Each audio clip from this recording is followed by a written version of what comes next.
the divine souls. We'll be chanting doha number 34 of the Bhakti Shatak.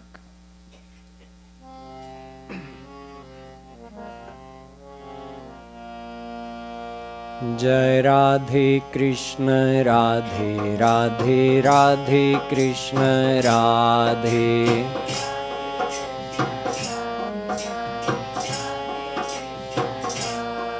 Jai Radhe Krishna Radhe Radhe Radhe Krishna Radhe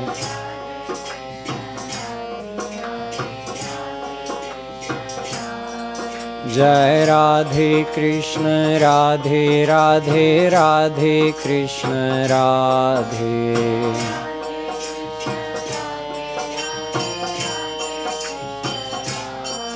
Jai Radhe Krishna Radhe Radhe Radhe Krishna Radhe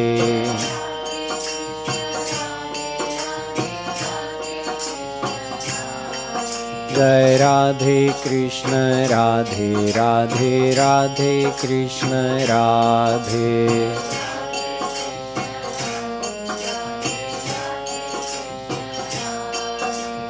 Jai Radhe Jai Radhe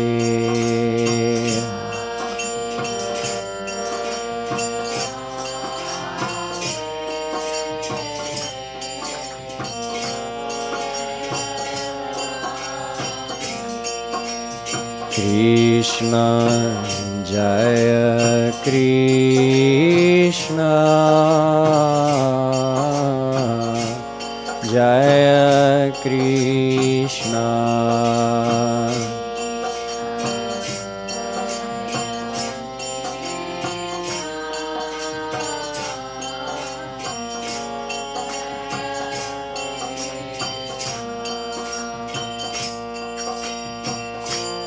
जैसे प्राकृत देह की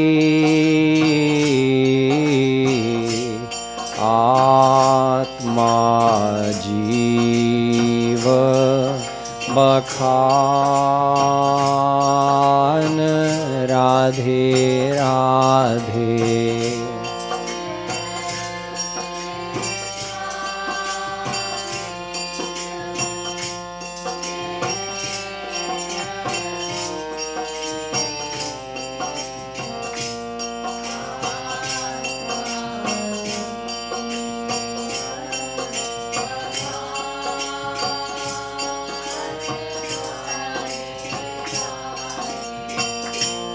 जैसे प्राकृत देह की आत्मा जीव बखान राधे राधे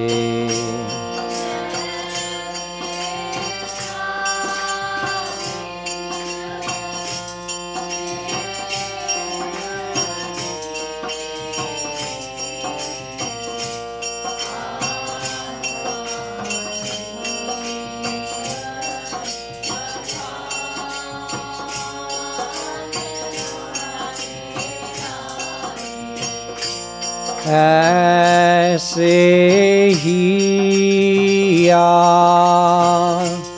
जीव की आत्मा श्याम सुजान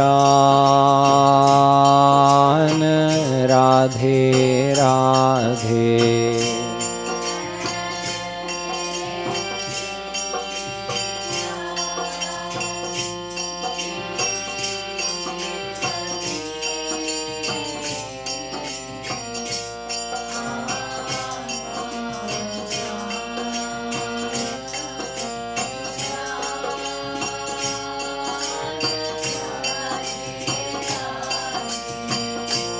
ऐसे ही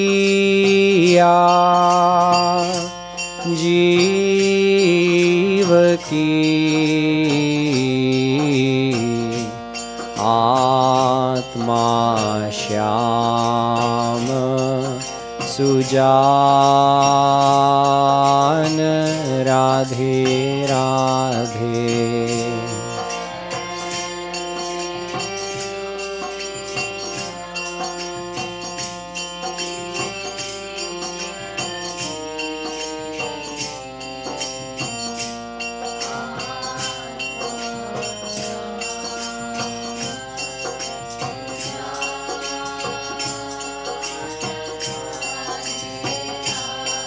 जय राधे कृष्ण राधे राधे राधे कृष्ण राधे।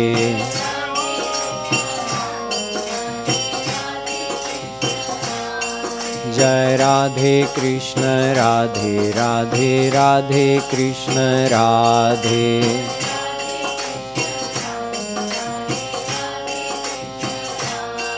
जय राधे कृष्ण राधे राधे राधे कृष्ण राधे।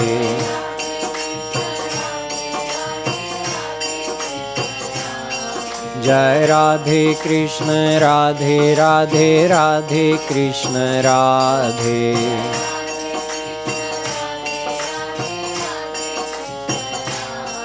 जय Radhe Krishna Radhe Radhe Radhe Krishna Radhe.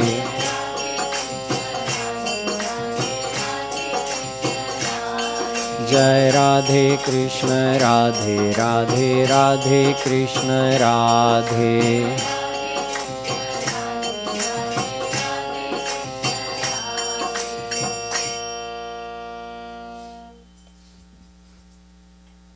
There are certain philosophical truths that it pays to think about again and again. It's part of devotion, is doing manan of the basic philosophy. Here, Jagadguru Shree Kripalu Maharaj reminds us of a very important point. Just like our prakrit deha, our material body, is alive because the soul resides within it. In the very same way, we are alive. We meaning the soul. We are alive because Shri Krishna resides within our soul.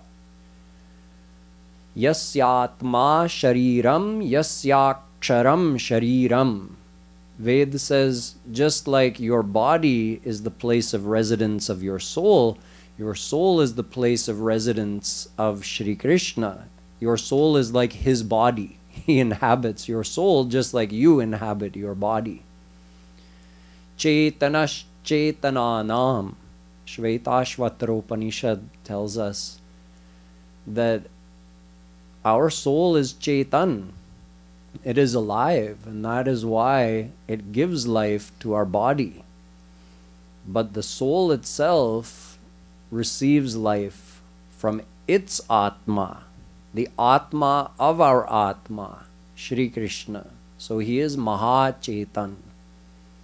He inhabits all the souls in the entire universe and graciously enlivens them. Without his presence and without his grace, no soul would be alive. Just like when our soul leaves our body is, as Sri Maharaji says, 0 bate 100. It has no value then. The life is gone. As soon as the soul is gone, the body is nothing. Similarly, if Shri Krishna were to leave us, even for a second, we would cease to live. But there's no chance of that ever happening. Our soul is bound to leave our body, as it has left all of our previous bodies we've received in all of our previous lives. But Shri Krishna can never leave any soul. Such a point, if we really think about it deeply, it's called doing manan. Avritti rasakrid upadeshat. Brahma Sutra says, listen to the philosophy and then hear it again and hear it again. And in between hearing the same thing again and again and again, think about the same thing again and again and again.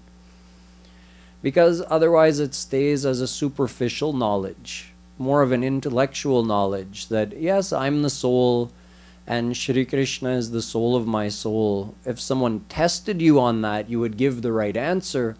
But do we actually feel that? Or for how many minutes or seconds do we actually feel that throughout the day? Just think of today. Review today. How many minutes or seconds did any of us sitting here right now actually live that truth and really feel in our heart, Shri Krishna is the soul of my soul. I'm not the physical body. I'm a divine soul. It might be very few moments actually for most of us, which means that we're not doing proper manan of the philosophy. So although you would all test positively, you would all score a good score if I gave you a test on the theory.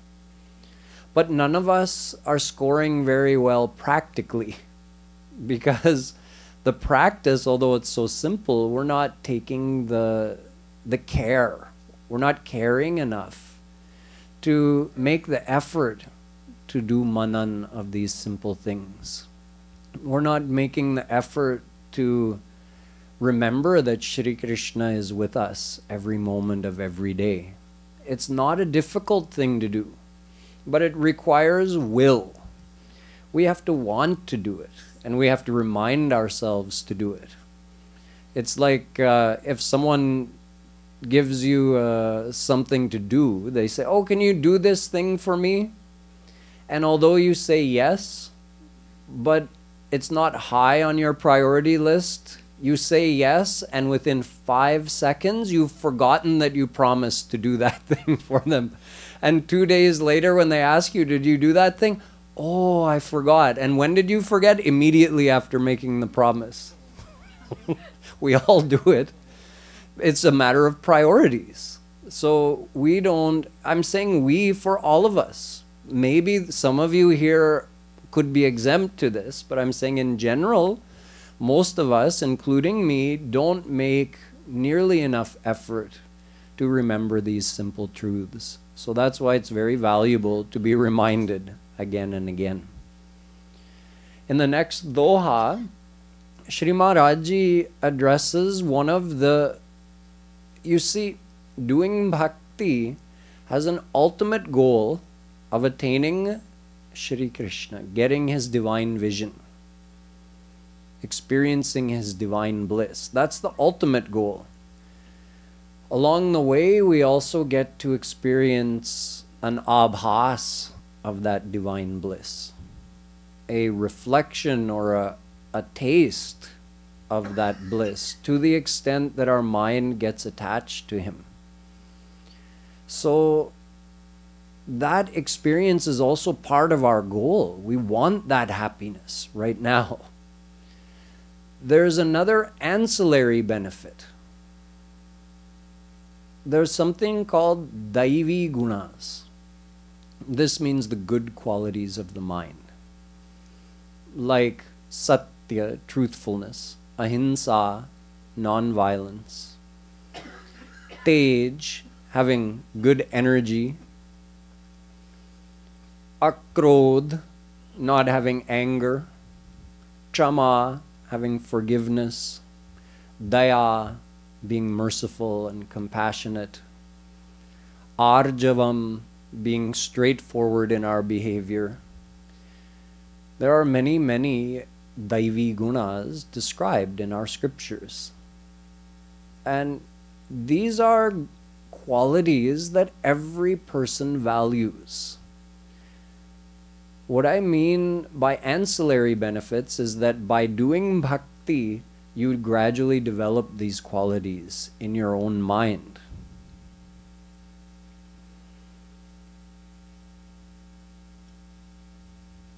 These qualities are also called godly qualities in English. They're related to God. God himself is the absolute source of all the good qualities. He himself is he's absolutely good, absolutely forgiving. He's the absolute form of all of these good qualities. And since we are his ansh, therefore we naturally like those qualities, just like we naturally desire him.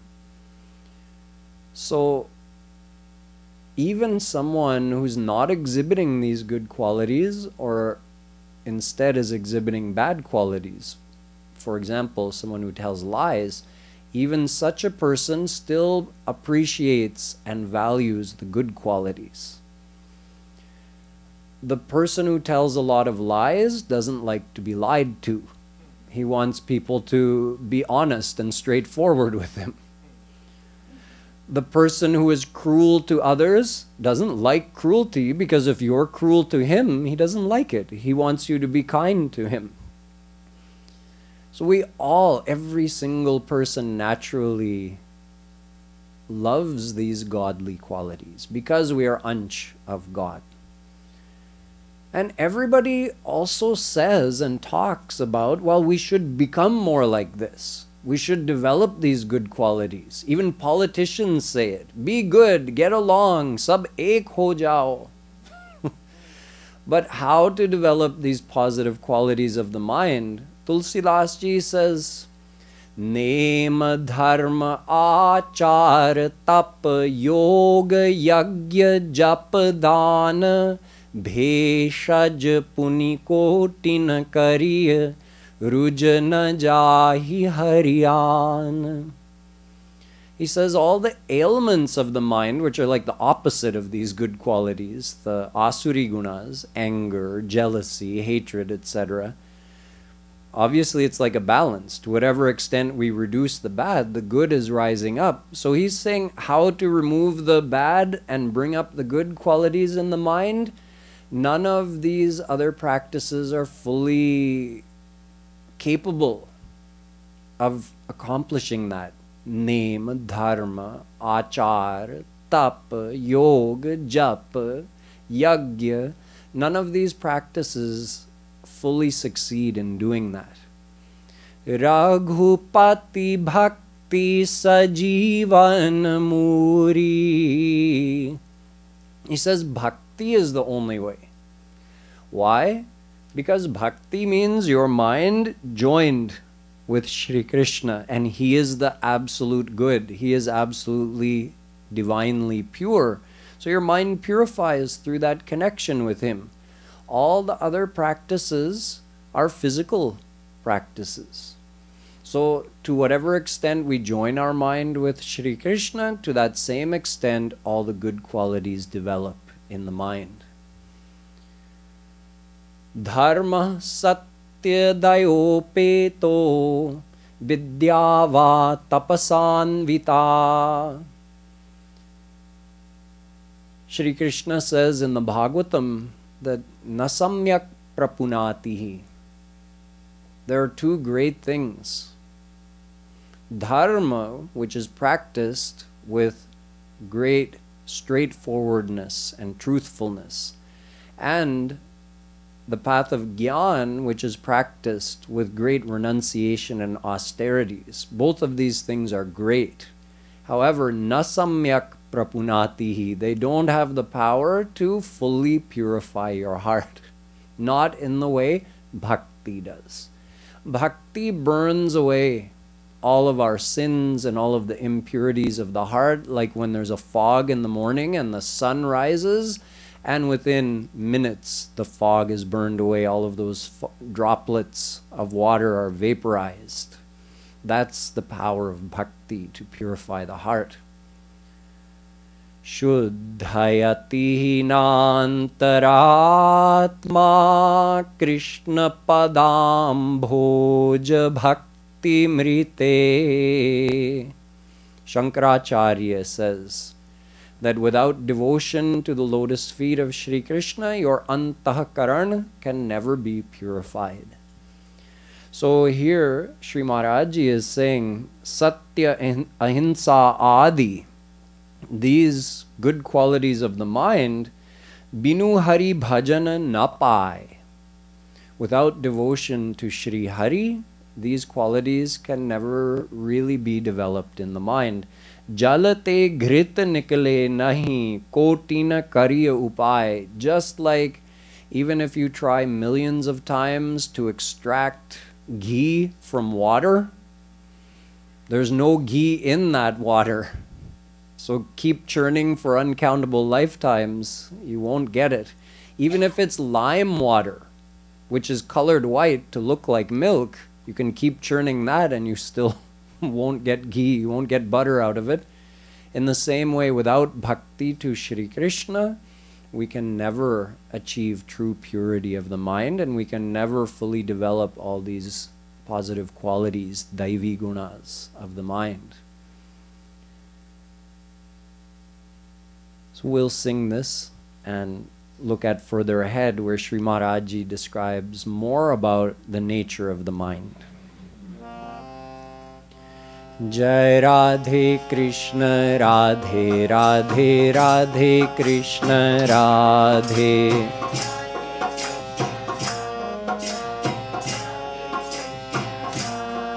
Jai Radhe Krishna Radhe Radhe Radhe Krishna Radhe.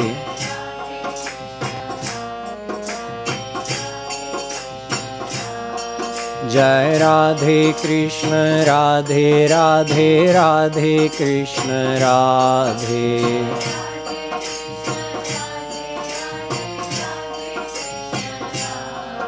Jai Radhe Krishna Radhe Radhe Radhe Krishna Radhe.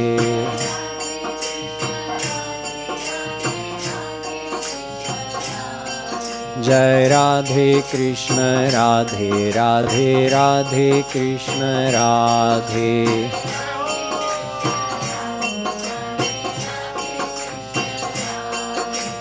Jai Radhe.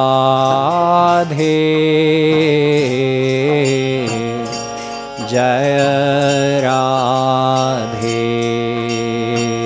Same speed.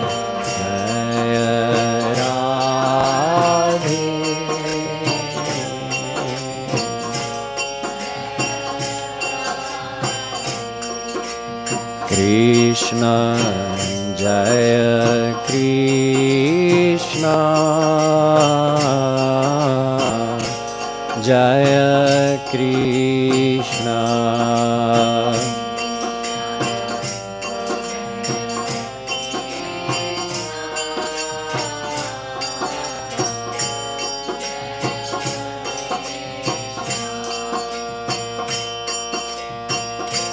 Satya Ahimsa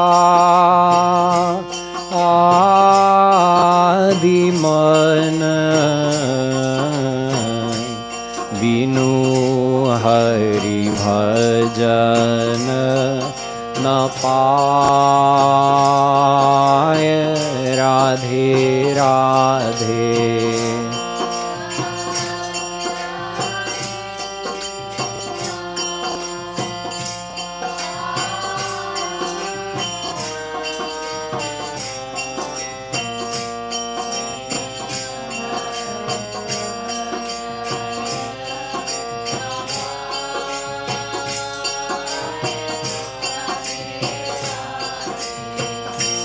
जलते घृत निकले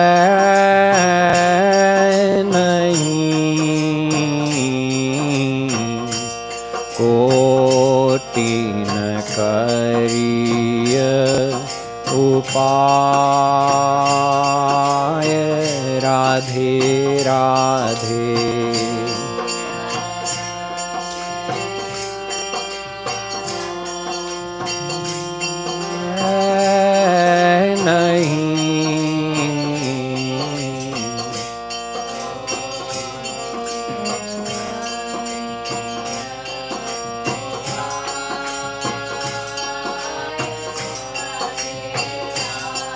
जय Radhe Krishna Radhe Radhe Radhe Krishna Radhe.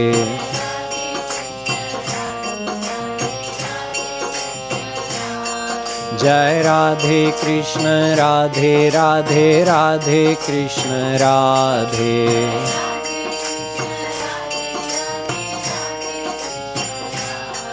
Jai Radhe Krishna Radhe Radhe Radhe Krishna Radhe.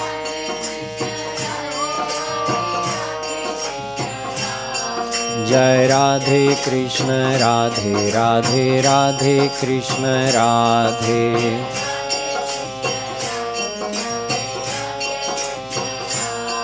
Jai Radhe Krishna Radhe Radhe Radhe Krishna Radhe.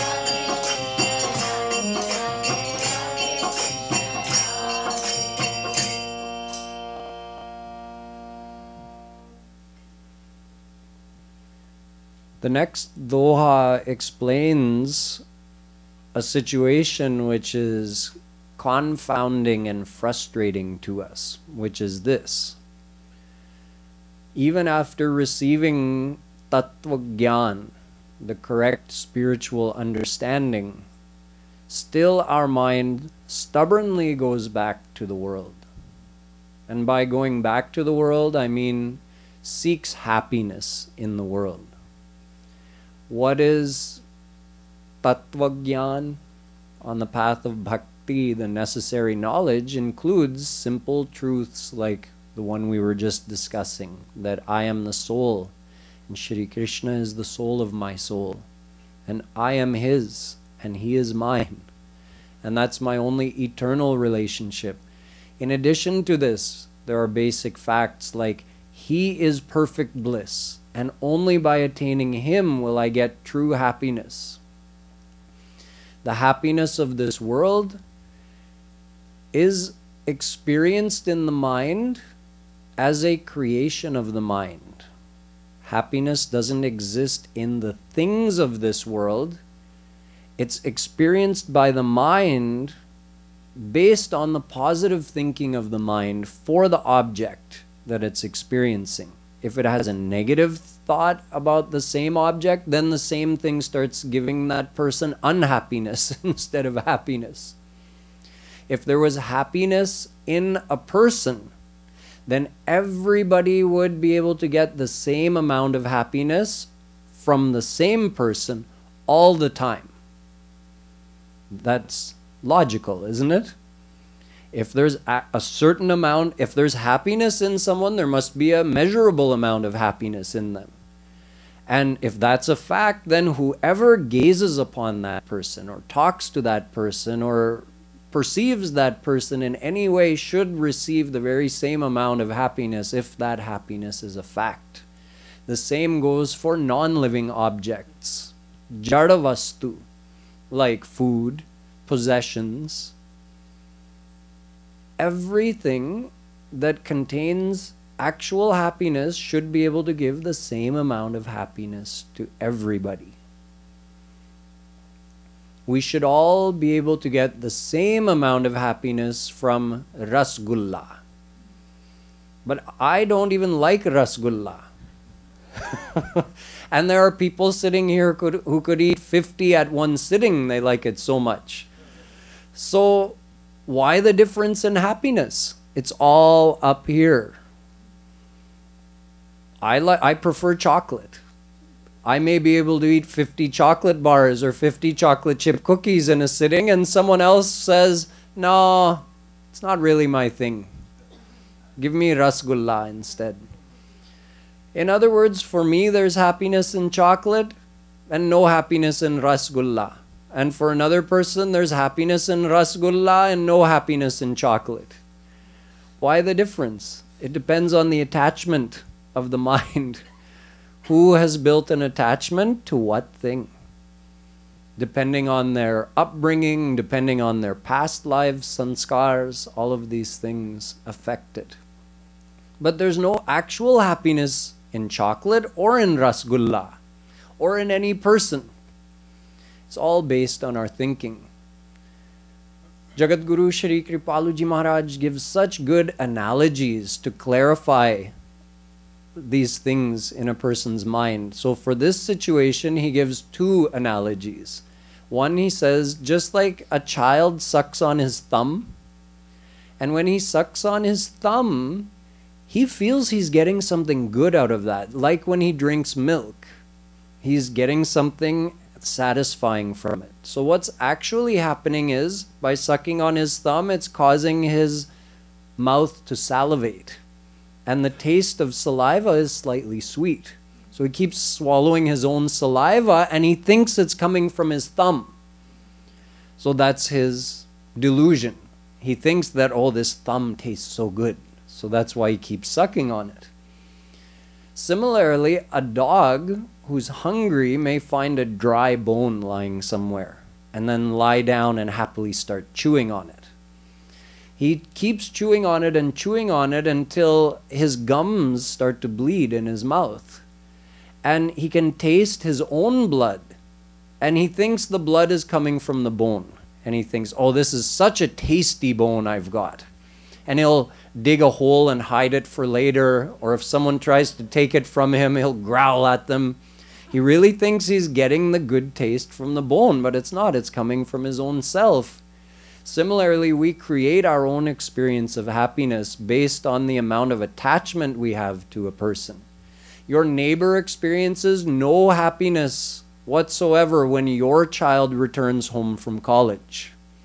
But you are on top of the world. You're on cloud 9. Why? Because you're attached to your child and your neighbor is not.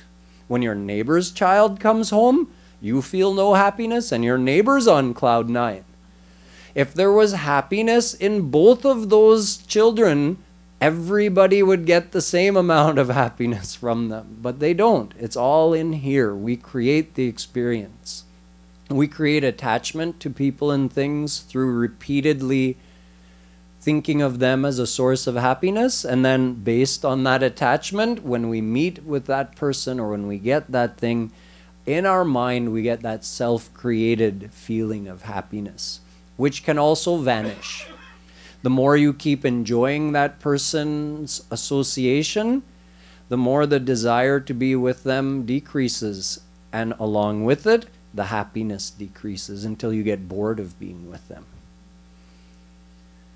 And if your thinking really changed about that person, maybe someone, even if they lied to you, it's incorrect, but maybe they told you something about your friend from whom you used to get happiness. Now they told you something about your friend that, oh, they said this behind your back. They've been spreading nasty rumors about you. Then when you see that person, what happens? You feel the opposite of happiness. So if there was happiness in that person, it shouldn't matter what you're thinking, you would get the happiness. If there was happiness in beauty, then let's say a mother was at a fair, a huge fair like Kumbh Mela or something, where there's millions of people, and maybe her child got lost, got separated from her. It happens. So she went to the police outpost and inquired, and there they showed her many children who the people had turned in, saying this child is wandering around and hopefully the parents will come by and claim him. And based on the description of her child was not very beautiful. Maybe deformed, maybe you could even say ugly. And looking at these children, well, some of them are very beautiful. But she feels no happiness gazing on these children. She wants her child, no matter what he looks like. So if there was really happiness in beauty, she would have been happy to take home one of those other children. But she's not. She wants her child to whom she's attached. So happiness is received based on the amount of attachment, which is developed by repeatedly thinking positively about someone, and it can be removed or turned upside down if you start thinking negatively about someone. This is a basic fact. Even though we've had this explained to us, that the happiness of the world is a delusion, it's an illusion created by our own mind, and that's why the happiness never fully satisfies us. That's why we're always looking for more. And then we also learn that real happiness is only God. So we learn all of this, and it even matches with our experience, because we have plenty of experience in the world, and we say, yes, that logically makes sense. It explains everything that I've experienced in this world. And we've also had some experience of devotion to God, and we know that happiness as well. So we know these things to be true through our own experience, and yet the mind repeatedly leaves Shri Krishna and goes back to the world. Why? Sri Maharaj Ji says here, Mana maya tehi banyo, maya te sansar. Your mind is made of maya, and the world, sansar, is also made of maya. Yate mana bhavata sada yah sansar asar.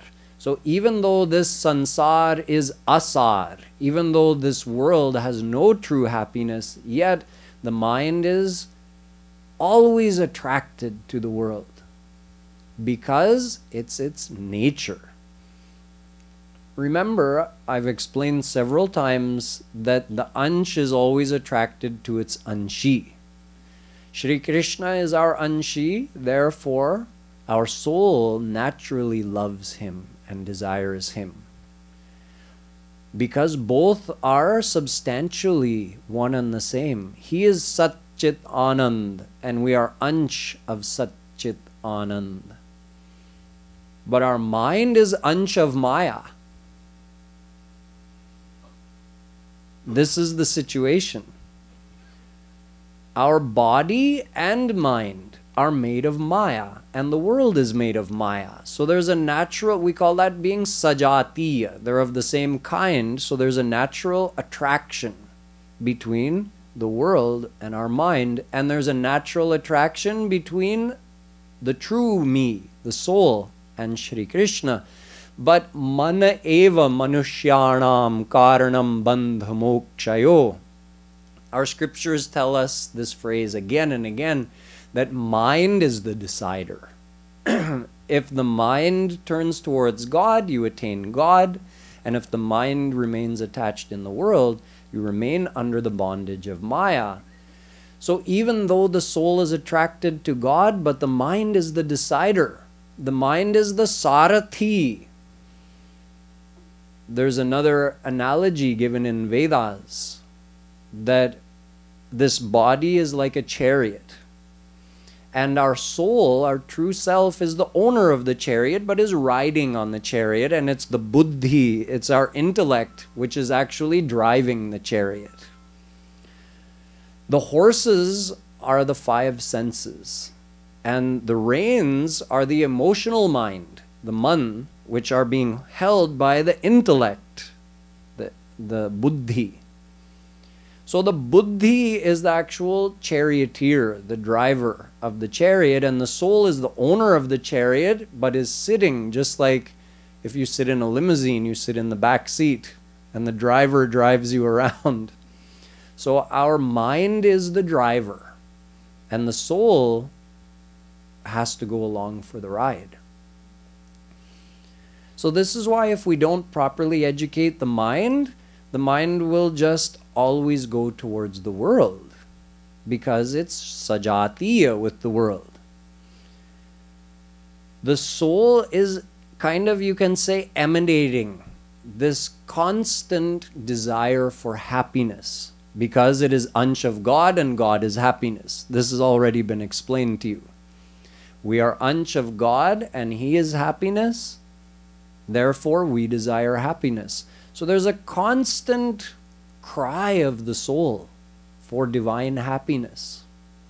And that cry is received in the mind, because mind is related to the soul. Although mind is mayak, but it's with the soul. It's adhyast in the soul. It's established in the soul. So mind and soul are not separate, even though they're two different things. And the mind is also the servant of the soul, just like your driver is your servant. But if you don't tell the driver where to go, what happens? You're yelling from the back seat, take me home right now. I want to go home. And he says, what's the address of your home? I don't know. Just drive. Hurry up. So poor driver just, okay, he starts driving. He thinks maybe I'll bump into your house eventually and you'll tell me when we get there. That's basically what our soul is doing. It's crying for God. It's crying for happiness.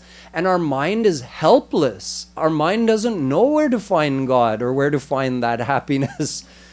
So since the mind is made of Maya, it naturally gravitates towards the world. So it says, oh, you're looking for happiness? I'm your faithful servant.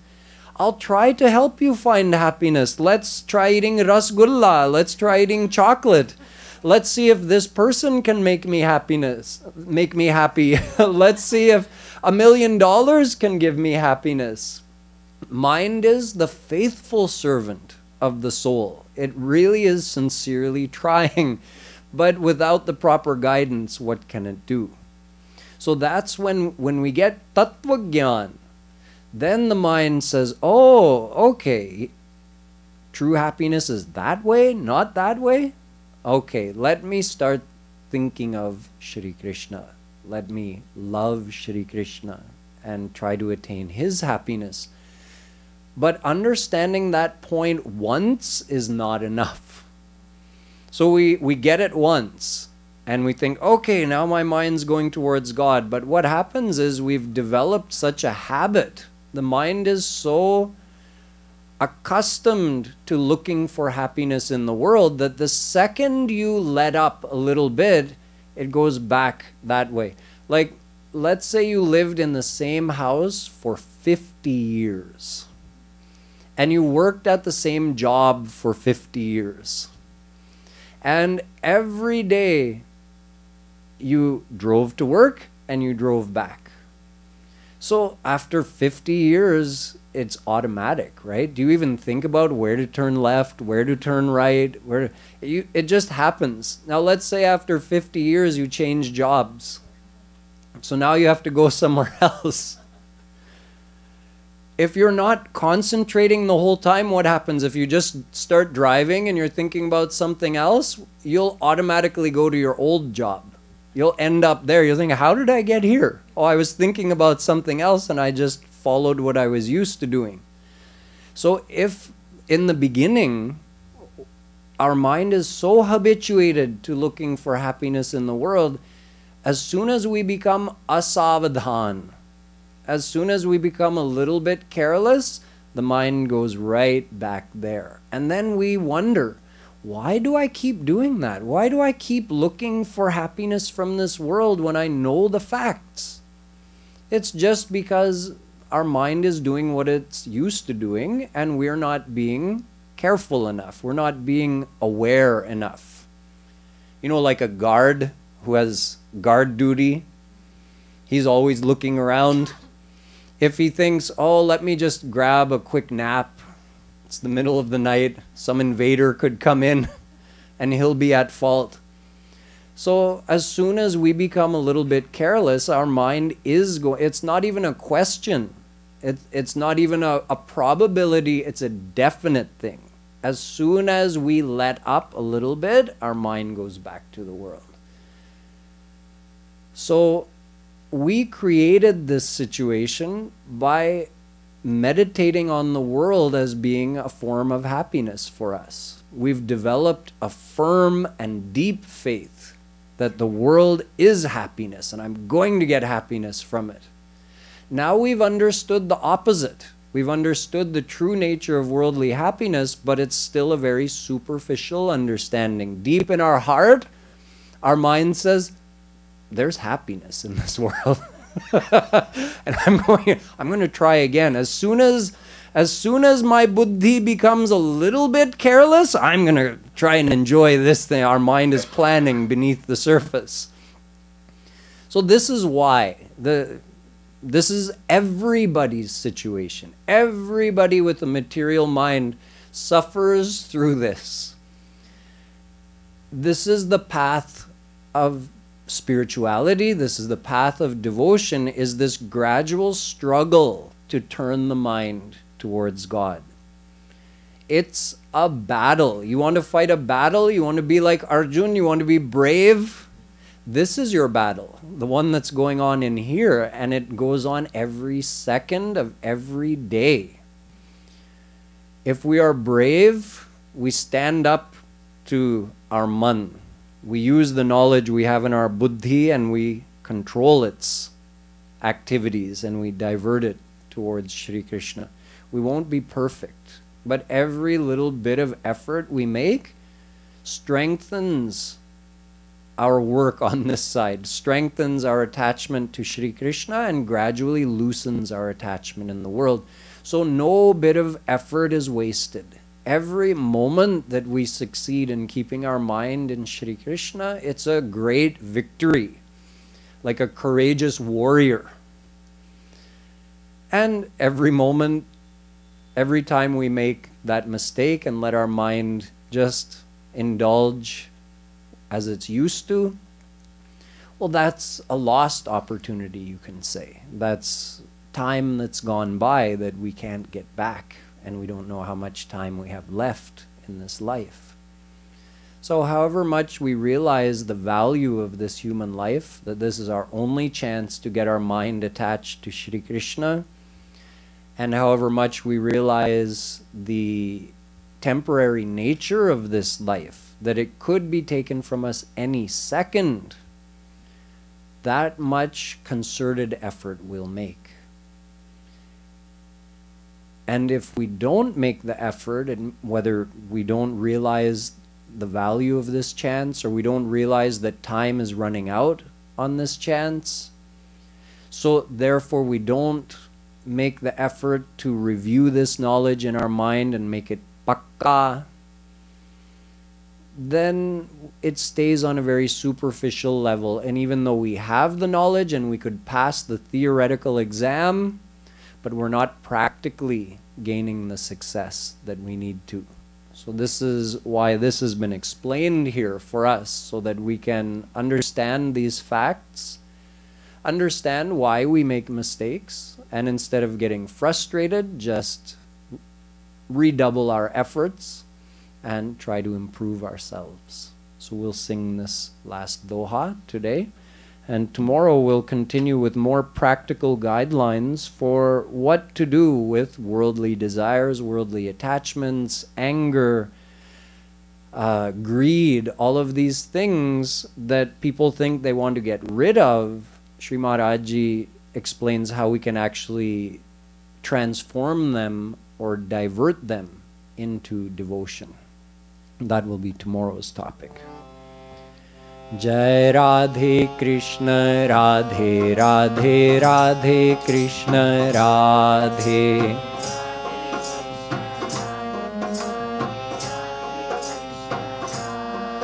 Jai Radhe Krishna Radhe Radhe Radhe Krishna Radhe.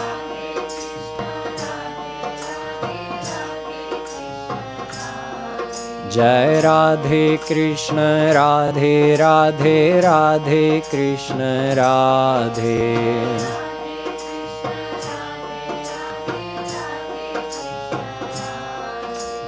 Jai Radhe,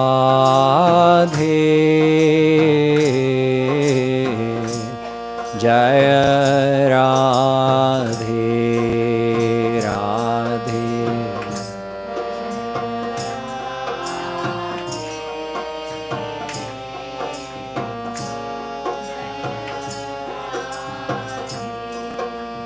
Krishna, Jaya Krishna,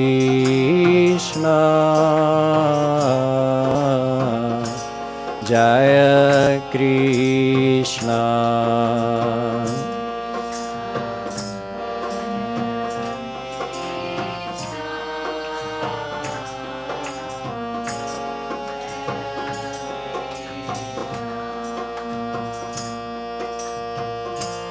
मन माया ते ही बन्यो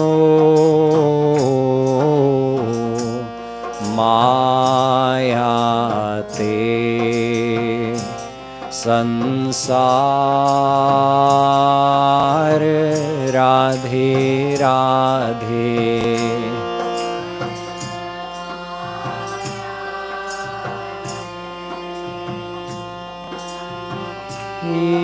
बन्यो माया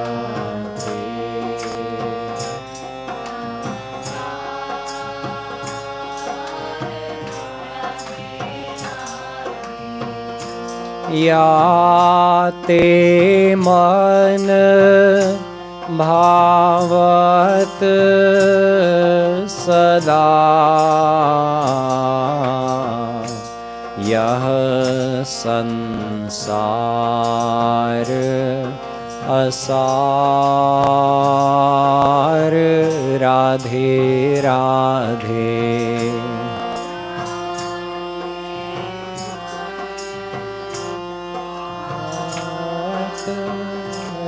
सदा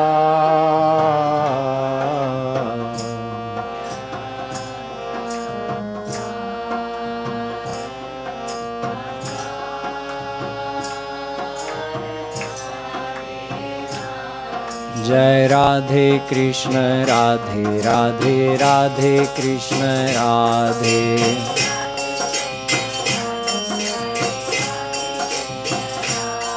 जय राधे कृष्ण राधे राधे राधे कृष्ण राधे।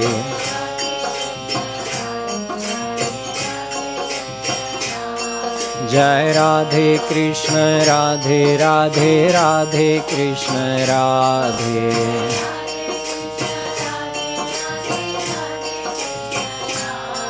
जय राधे कृष्ण राधे राधे राधे कृष्ण राधे।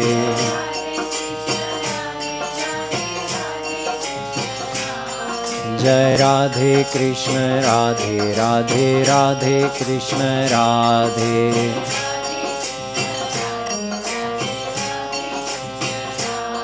जय राधे कृष्ण राधे राधे राधे कृष्ण राधे।